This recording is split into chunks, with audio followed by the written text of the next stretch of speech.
Direction Guy Birenbaum pour l'actualité d'Internet. Guy, vous nous parlez ce matin du Canada qui modifie son code électoral à cause des réseaux sociaux Twitter et Facebook. Oui, les autorités canadiennes ont annoncé vendredi qu'elles allaient tenir compte des réseaux sociaux. C'est-à-dire qu'il ne sera plus puni de diffuser les résultats des élections sur le web alors que tous les Canadiens n'auront pas encore voté. Oui, Twitter et Facebook permettent de faire circuler l'information instantanément. On sait en temps réel ce qui se passe au bout du monde. Il n'y a plus de frontières ni de décalage horaire. Pourtant, il est interdit de diffuser le résultat d'une élection avant la fermeture de tous les bureaux de vote.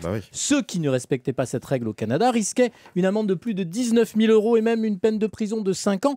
Des sanctions destinées à empêcher les internautes de fausser le scrutin en diffusant des tendances. Des gens n'ayant pas prévu d'aller voter, pouvant être convaincus d'y aller en apprenant sur le web qu'un candidat du camp adverse était en tête. Alors de quoi modifier ou renverser le cours d'une élection. Surtout dans le deuxième plus grand pays du monde qui a 6 fuseaux horaires. Quand les Canadiens situés à l'ouest votent, les résultats sont déjà connus sur la façade est. Mais voilà, à l'ère de Twitter et Facebook, cette interdiction promulguée en 1938 ne sera plus appliquée. De quoi faire réfléchir ailleurs.